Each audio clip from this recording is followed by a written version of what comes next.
And hello guys, once again, welcome back muli sa ating channel. Ito po inyong host na si Chloe TV, muling magbibigay ng panibagong reaction video sa araw na to.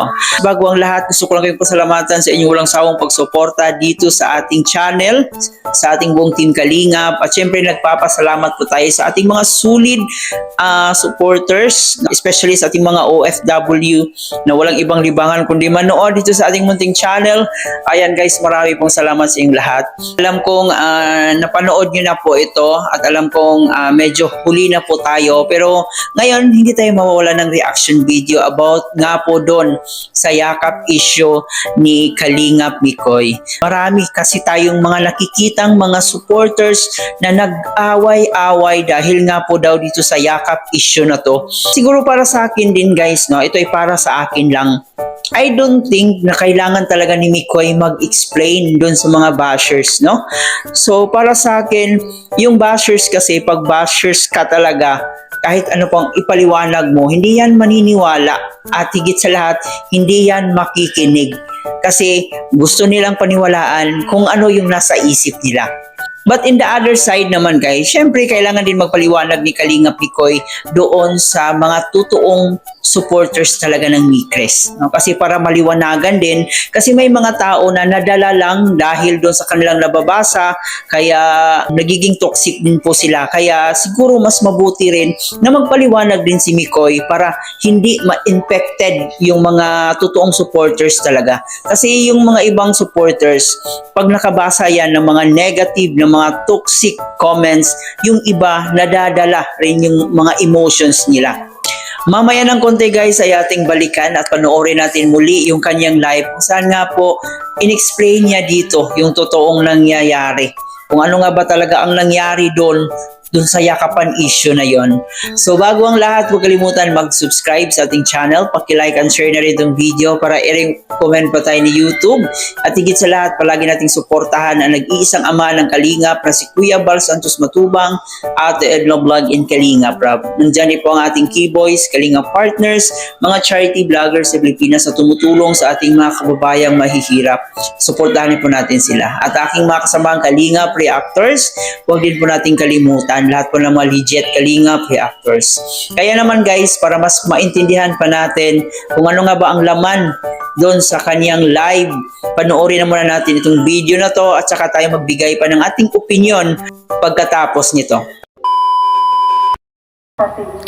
Siguro nga, mga panira lang ng Micres yung mga nag-iisip ng ganun. At yung mga, sorry sa wala, makikitid po ang utak. Sa tingin, hindi ninyo yung naisip, hindi nyo man lang po naisip na ano, sa tingin nyo po sa harap ni Kalingap Rab, makikipagyakapan tayo ng ano. Kasali din si Kalingap Rab. Si Kalingap Rab din, nakayakapan ko nga si Kalingap Rab eh. Oh. Abangan nyo na lang po yung vlog at for sure magiging masaya, matutuwa po kayo kasi kulitan moments po yun. Kulitan moments yun at makikita nyo po kung gaano kami kasasaya bilang pamilya po sa banding na sa pamamagitan ng laro. Ginagawa ka nilang babae Romikoy. Ang akala nyo po kasi ate hindi namin mga kilala hindi po kabilang love team or kabilang na ibang angels, hindi ko kilala personally. Paano pa naging Kalingap kami? Tawag nila sa akin, Kuya Mikoy. Kuya Mikoy, hello po. Hi, hello. Kung sino kang pangalan, hello ba? Batian. Kilala nyo naman po yata ako kilala nyo po ako, na friendly ako, di ba? Ay, nakikita nyo naman siguro sa vlog kung paano tayo makipag-interact sa tao. Kaya madali sa akin maka-close ang kung sino, even mga kasama ko sa K-Boys. Tinago na tayo ng Panginoon at inahamon tayo. Sino daw name ng girl? Walang sino. Madami. Sa magpagong buhay. Madami pong kasali at hindi isa ang madami po. Group yun, group. Sa mga taga-pulos. Laro yun ng K-Boys at Angels. Kasama ko, mga yan, yung mga yung may mga ka-love team din na may mga ka-love team din na K-Boys. At kasali din mga ka-love team yun. Si Krista kasali din, nasa kabilang grupo. Abangan nyo na nga lang, okay na yun ha. Nagising lang talaga ako kasi may issue daw and inalam ko lang.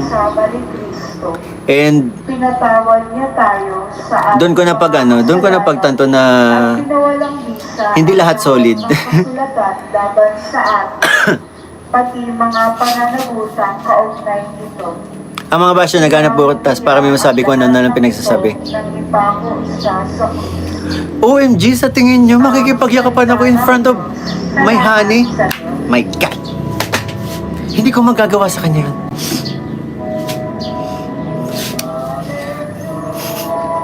Hindi ko nga matuloy-tuloy yung yakap ko sa vlog eh. Hindi ko matuloy-tuloy, pinipigilan ako palagi, tapos sa iba makikipagyakapan.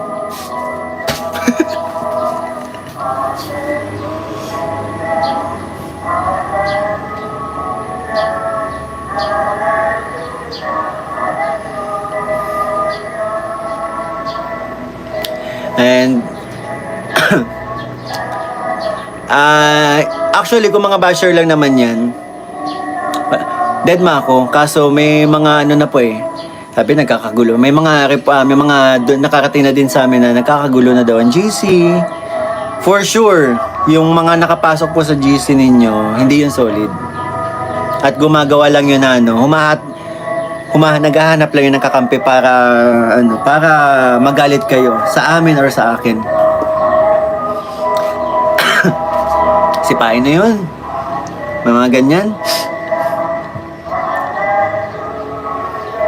Apo, kung basher, sabi ko nga, kung basher lang naman,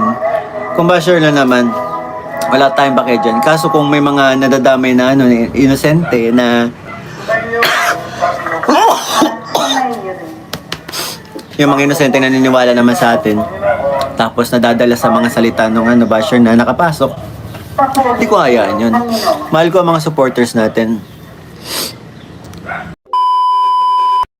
So dito nga po nag-explain si Kalingap Mikoy na wala pong yakapan na nangyayari. Kung nakita nyo po yung last vlog ni Kalingap Prab kahapon, meron pong pag-game si Kalingap Prab at dumalo po yung mga iilang key angels, may mga key boys at wala naman po talagang yakapan na nangyari doon. At sabi pa niya dito na yung mga key angels talagang sobrang malaki yung respeto dito sa kanya at tinatawag pa nga siyang Kuya Mikoy. Sabi niya rin po dito na hindi nga niya magawang yakapin si Krista doon sa vlog, doon sa Mikris. Makipagyakapan pa siya dito sa ibang key angels. So, sobrang napaka-unfair naman po doon sa side ni Krista.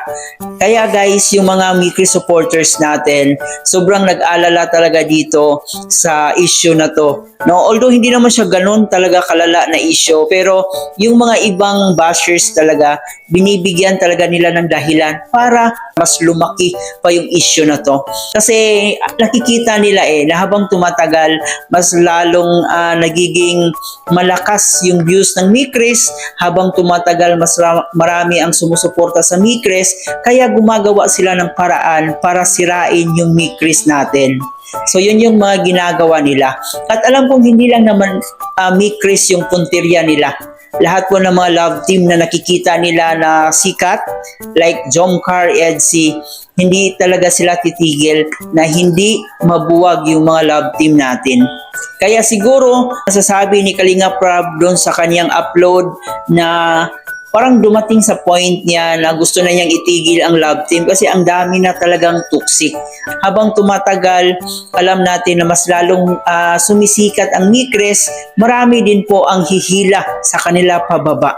Ganon yung mentality ng ating mga kapwa Pilipino. Na pag nakita nila na umaangat yung tao, sila rin po yung hihila pababa. Tulad nga po ng sinabi natin na kapag ang isang tao ay bashers, wala talagang makikita yung maganda sa'yo. I hope guys na maliwanag po ito sa mga solid Mikris supporters natin na hanggat maaari, huwag po kayong maniwala agad. Kasi based po sa ating experience, matagal-tagal na po tayong gumagawa ng reaction video dito sa mga love team ni Kalinga Prab. Ganon talaga yung gawain nila. Pag nakita nila na medyo sikat na yung isang love team, gagawa sila ng paraan para hihilahin ito pababa.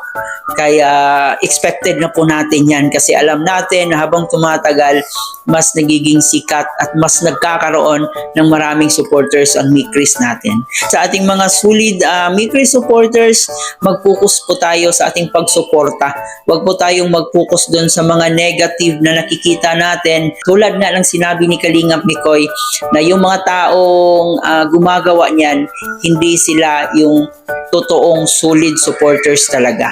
Kaya mas mabuti na habang maaga pa, salain natin yung mga solid Mikris supporters na totoong nagsuporta talaga dito sa Mikris Love Team o Mikris Standing.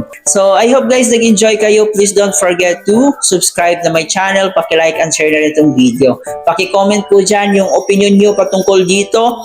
Muli po, ito po yung host na si Chloe TV. Marami pong salamat.